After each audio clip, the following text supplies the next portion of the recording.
Is modern dating wasting your time? If it's not, maybe you got lucky. So you didn't have to waste a lot of time in dating apps. And the time you spend on it was enough to, help you recognize that it would be a waste of time. Therefore, you give up of the game. But then did you settle with just what you had? Meaning you feel lonely, or perhaps you feel like desiring something you can't have because you are at the gym and you look at all those pretty women and you feel like you don't have what it takes. But still, that makes you feel better than like, oh, well, I don't want to waste my time on those dating apps or in this like modern dating conventional way of doing things. Well, I can share lots of things I have learned through the last few years as I too had to figure out my way towards dating. After all, we're all human beings. We all have the need to meet someone. We want to be with someone. We crave that emotional touch. We crave that intimacy. And yeah, it doesn't seem like it's that easy, as it might have been easier for you before. Even though right now there are hundreds, if not thousands of platforms available that can essentially help you to really find the one. But why is that still challenging, right? So I don't know. I got some topics that we can go about this. And as always, I like to share from my own wisdom, from my own experience, what I have learned about that game. Well, first of all, if two people are trying to find each other, why is that so hard for them to find each other? If you are a man and you're looking for a woman, a connection, a relationship,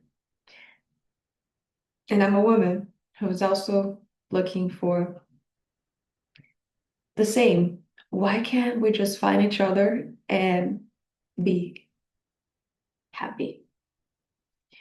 This is what everyone's trying to figure out, you know, across many people in a room.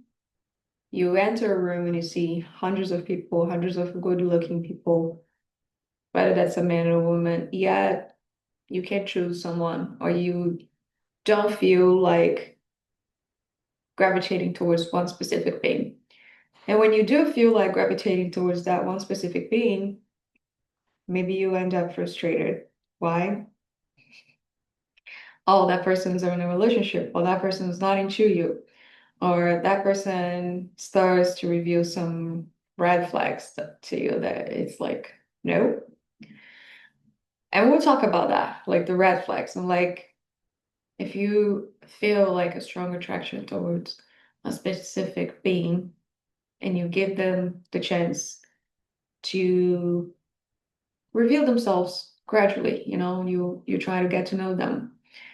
But in the beginning, they start to reveal things that really scares you. Things that are a lot of the times are about yourself. Things that you're not ready to really see revealed through someone else. So why is that so challenging for modern dating society? You know, number one, to be okay with the flaws and the things you judge about the other person, which a lot of the times is you judging yourself. And the things you simply don't feel comfortable with. I'm sure if you had the option to feel comfortable with it, you would, just for the sake of having what you really want. And sometimes you do make yourself feel comfortable and okay just to get what you really want, but that's because you're desperate to get that thing. And specifically for men, when they're really craving for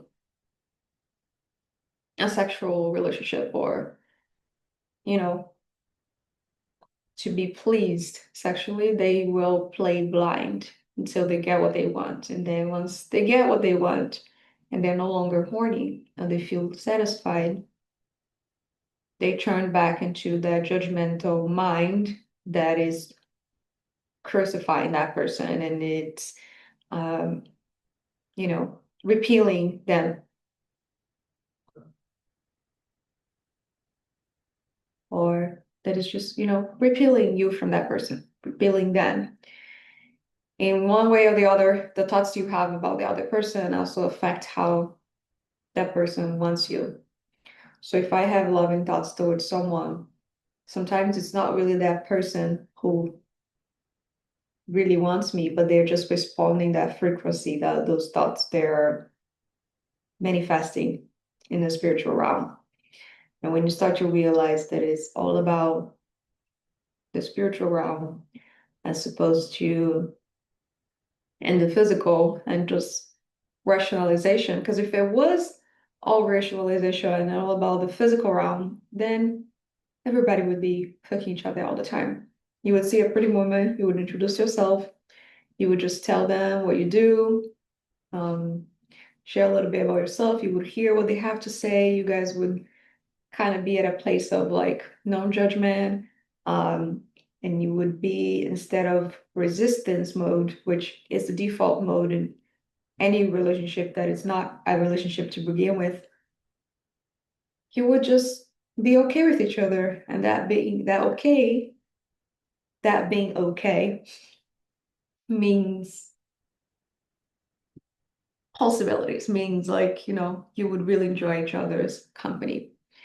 But if our default mode is resistance, then we need to understand first what is bringing the resistance at first place. So what is it really behind the scenes? What is behind my cameras? What's behind your cameras that is being kind of like blocking that flow of Shakti, that flow of love, of pure, positive light to flow through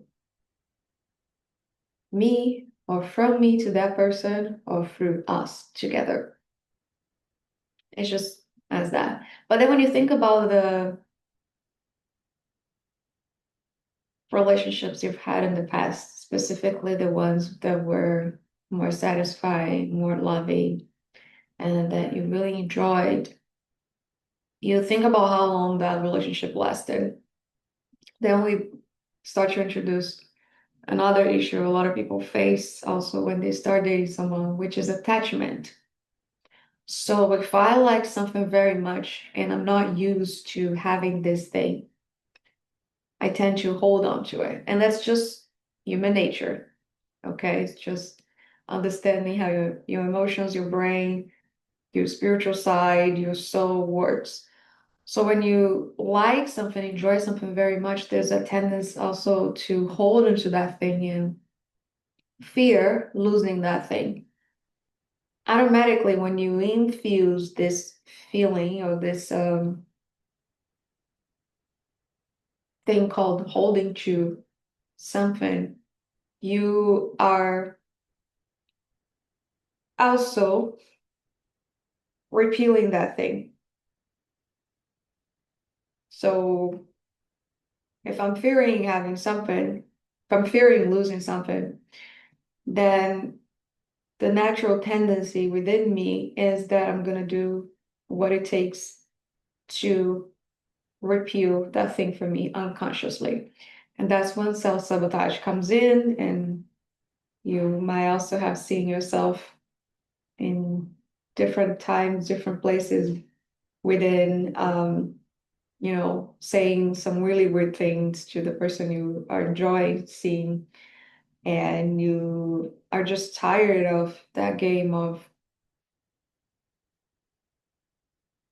doing weird things, to destroy the relationship you are with, or to really make that person feel weird about you.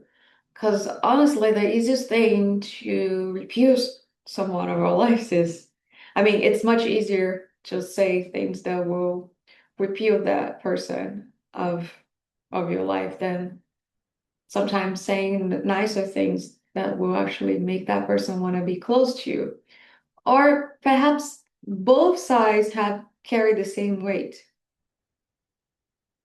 Does that make sense? Like, I can also be really good at saying exactly what is right, what is most convenient to someone in a relationship to keep that person closer.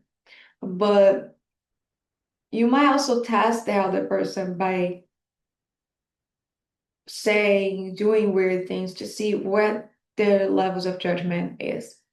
Because if you recognize the imperfections within you and you're just willing to show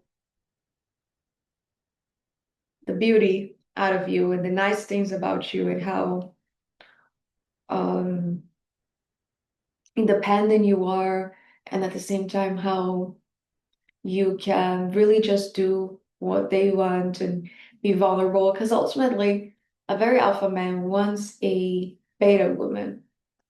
That's at least what it seems like. But deeper down inside, no one likes to be in control all the time. So there's that duality that is playing in another entity. And if you really want to make this relationship work, you got to learn how to work with these two sides of this other person, which is the dominant and non-dominant side. So the dominant side wants you to be submissive, and you're willing to show your submissive side and hide your most dominant side until you start throwing in some, cues that will finally help that person realize whether you are really playing their games or whether you are just hiding who you truly are. But when you start to reveal really who you are to that person and they simply don't like what you just said or how you simply act and they stop talking to you, then you feel upset because it's like, oh my gosh, once again, I wasted time. And what a time, I gotta tell you, if you are between figuring out yourself, figuring out your life, your career, try to improve your relationship to your parents, to the people who really care about you, and just trying to live better, like spending 1 to 2 weeks texting someone back and forth, spending a few hours together, sharing so much about yourself might be a waste of time if that relationship doesn't really last. And you got to come into a place of awareness to really like see yourself from beyond, to see yourself through like an observer point of view, where you finally figure out what's actually going on. Is it really me? Is it really on them? Is it my process? Is it my expectations? Is it my lack of knowing exactly what I want? I would say it's a little bit of everything, and we can touch on that uh, here in the next few minutes together. So, first of all, lack of knowing what you want. This can be one of the most, uh, like the biggest problems, yes, when it comes to finding the right relationship, but when it comes to even cultivating the right relationship. Because if you enter a relationship without not knowing what you want, you're just using that relationship to help you figure out really what you want. And then you start judging, that thing they did, the thing they said, and then you're just piling up the list within yourself of like things I don't want in a relationship. And that is actually gonna build into more resistance towards meeting other people and into developing another relationship. So if you, for example, know exactly what you want and you start appreciating all the things you recognize in another person that were not even present in that list of traits you want, then you're adding up, you know, that momentum, that flow of that kind of energy that will help you attract the right person quicker, as opposed to clinging towards the things you don't want in a relationship. So you always want to go back to the positive as opposed to clinging to what I don't want, what I cannot tolerate. But when you also don't know what you want in a relationship or what you don't want about someone, you can settle for anything. And by settling for anything, it's like if you are at a place of ignorance or innocence, it's like fine, I really don't know what I want, whatever works. That sometimes might work, and sometimes that might also lead you to terrible places because you might accept mediocrity and might accept behaviors and ways that you're being treated that is not really healthy for you. Yeah, because you are in a place of innocence, a place of like, this is okay, this feels good. Later on, it might not feel that good because a part of you is still aware, even when you're not aware of that part of you that is aware of the damage that someone can bring into in a relationship. And how do you start to recognizing those aspects of you? You just start to realize that there's a feeling you can't quite understand. And this is the feeling you want to bring to therapy, to a counselor, to a holistic facilitator, to a mentor, to a coach, to anyone, to a friend. Because by revealing this feeling, you start to open up the aspect of yourself that has always been there, but it's just being frozen, but it's just being hidden from you. Okay, so what else comes up with not knowing what you want? So by not knowing what you want, you can confuse the other person in a relationship by kind of staying on the fence, like at a place of like, I think I like this, but I'm not sure if I really like this. And then that person also might get a little frustrated and upset about how you're positioning yourself because you're showing immaturity, right? When you think of maturity, what comes up to you? Confidence, consistency, position, truth. Yeah. But lack of maturity is the opposite. So when you're revealing these traits in a relationship, when you're entering a relationship without not knowing what you really want, that's not how you're building love. That's how you are essentially falling out of love, which is another theory I would love to talk about in a different video, like how to fall out of love. Because I feel like even two people, when they have a strong chemistry and they like each other and it's like unconditional, really, like they don't know what they like about the other person, but the eyes, the feelings just flow like with so much intensity. Yeah, they fall out of love because they don't really know what to do with the amount of chemistry, that is present there, and they take it for granted. They really take it for granted. And again, this is something I wish people could really value more.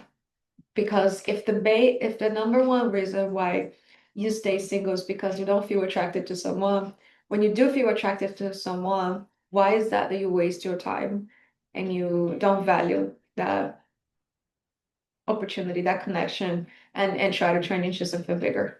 Anyways, that would be for another video. But let's talk about the number two thing. So if you know what you want and you enter a relationship, chances are that relationship will succeed more than if you didn't know what you wanted. But the other thing that perhaps is a kind of throw off for a lot of people is, so yeah, like I was saying, you have to deal with so many things in a relationship, and a lot of the times they're They're always like very particular things that hinder. So there are a few things, there are things that will hinder your ability to really be with someone in a relationship, that will prevent that flow of love. But you as the true you that you are, can make this process much easier and favorable to you. So you can also let go of attachments when you start getting to know someone. So let's say that connection feels really appealing, enjoyable, fun, and you see, you can see the potential within it. So you start to see the potential within you and the other person when you start getting to know someone. Now you start to work on letting go of attachments. That doesn't mean you're just gonna hope for the worst or you're just gonna start ignoring that person. And a lot of people think letting go of attachments means simply not giving a fuck about that relationship, about that connection. And in reality, what you wanna do is go with the flow, but yeah, you gotta stay present enough to really go with the flow, because if you're not present enough in life, you're also missing on the opportunities to stay connected to the present moment, to the flow of love, and reconnect to that person over and over again. So to build a real connection with someone, if you're not fully sure about taking this person serious and you just kind of want to go with the flow and see what happens, there's a risk, yeah, that that flow might not be on your favor. But if it is in your favor and it really feels like meant to be, which is like that feeling, that thing a lot of people crave for in a relationship, to simply appear because you're just showing up, and that pool of energy, that pool of Shakti, that pool of uh, of even passion, of that energy that is linked to the root chakra, is so present and is really moving you towards that person. So you feel that, uh, so you kind of receive that, like, feeling that message, like you want to say that to that person, and you honor that. Yes. But if you are fully unaware, or you just identify yourself too much to it, it's like you're not really taking honoring yourself or taking responsibility of that which you of that is you as well, because it's passing for you. And if that's you, why not being you and repressing that feeling, especially when it's something positive? But sometimes men will think like, oh, I don't want to show like I'm too much into it. So all those games you play unconsciously, and in your mind of like, oh, if I say this, you would do this and that, it's really a failure. And if you are a player in your 18s, your 20s, and you think that has worked for you in the past, now I'm telling you, it's not longer working. And that aspect of you, which is still present, that there, it's not working in your favor. So it's really repealing, the most potential relationships in yourself, in your life. And that's also what we call self-sabotage. So self-sabotage is a huge thing that everyone is trying to deal with, even when they are getting to know someone. But I don't know. I feel like there's so many other things that can actually prevent, or that is not really good for a connection to grow naturally, to really flow freely. But the main thing to me is the is also lack of compatibility. So when there's compatibility between two people, is it possible that there's chemistry, or is chemistry is only possible when there's lack of compatibility? Compatibility also means sometimes non-compatibility. For example, if I'm a very calm person and I meet someone who is extremely pumped and excited and always moving and coming up with jokes and really like bringing all the excitement and all the colors all the time, and I'm just very numbed and very calmed, then are we compatible or not compatible? Maybe that means we are compatible because that connection is really stable, right? So our energies are sort of like serving each other or a match to each other. But if I am extremely pumped and out of my mind all the time, and that person is just like me, is that really compatible? Like I might say yes, that's 100% compatible. But in reality, that connection might last for a very short period of time because two people like that cannot handle themselves. That's a lot of energy. In the same way how two very much calm people might get bored of each other. They will just put each other to sleep. So they might feel like they're compatible because they see each other like, oh, she's just like me.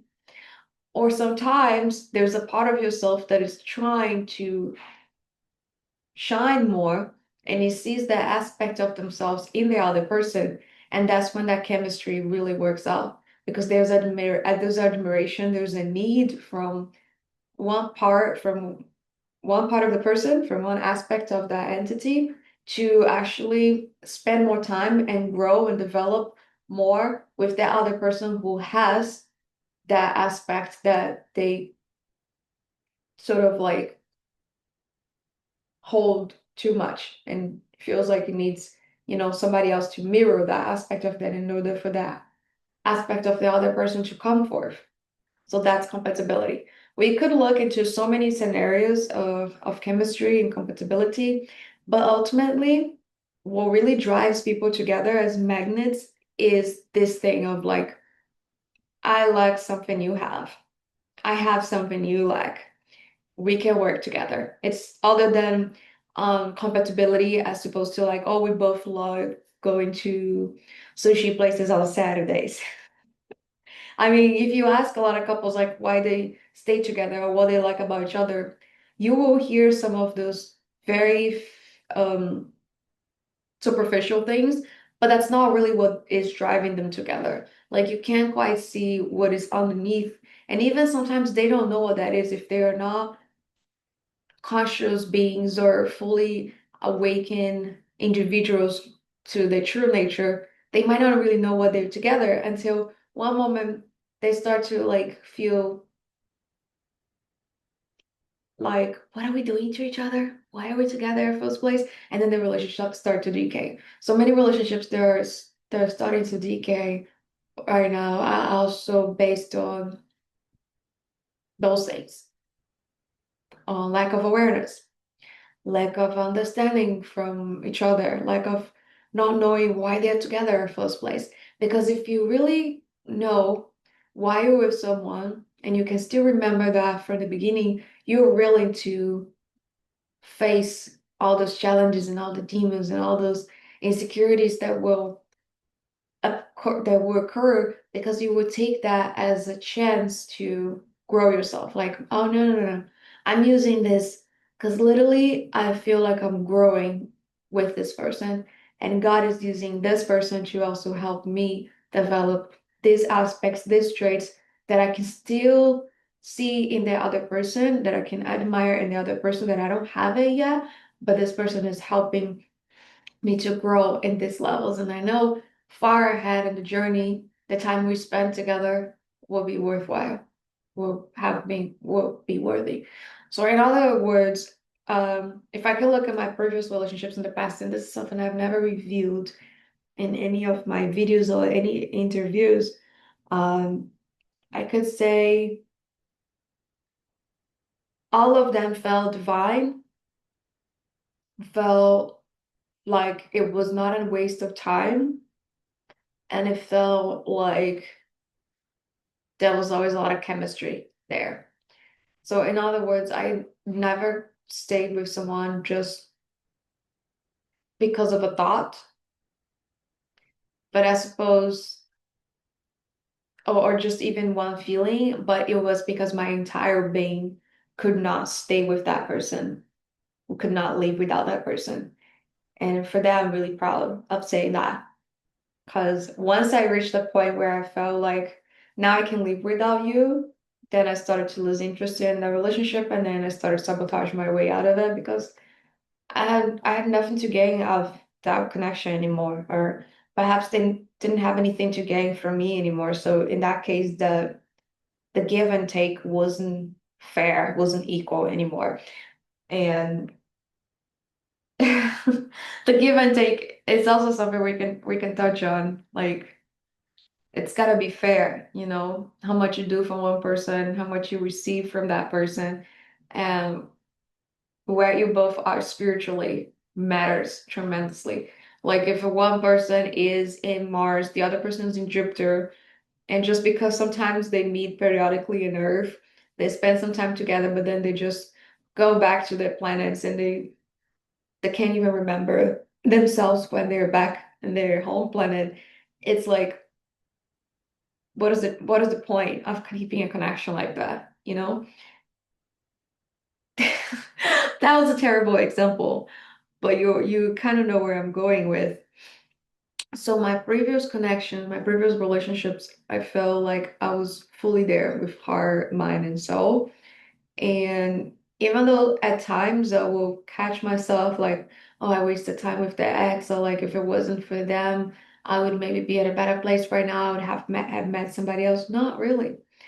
Like the things I was working with while with those people and what I was sharing with them, what I was helping them, because also I want to feel certain like I was used for a higher purpose, right? So like if I can think of the traits that I didn't like about themselves that I liked so much about me, maybe I was teaching them how to be more loving, how to be more kind, how to be more humble, how to become more forgiving.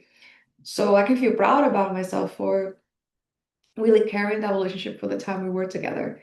And also looking at the aspect of like all this people, this entity carried a strong sense of reality, which I felt like missing on me. And they helped me to bring a little bit of more of that seriousness into my word and not take everything just so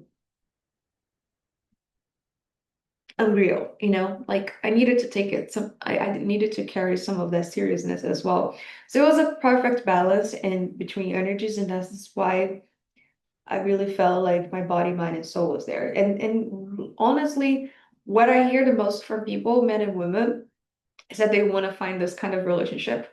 Yeah, when they have the opportunity to enter a relationship such as there's another aspect of themselves they struggle with a lot, which is that aspect of them that is in resistance towards feelings, towards receiving, towards change, towards learning, especially for older men. So, like older men who have a mind that is a little more less flexible, they feel like they've learned so much about life.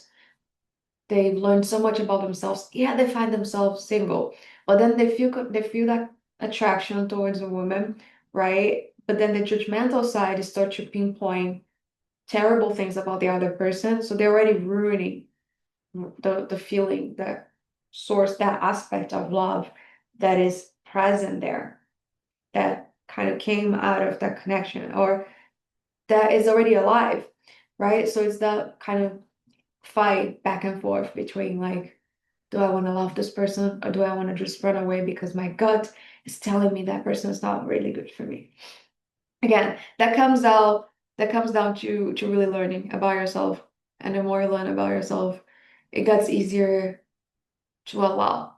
Because that's literally what you need to do with any potential connection that can can rise in your life at any point. You just need to learn how to allow and kind of leave from that place of resistance to not resistant.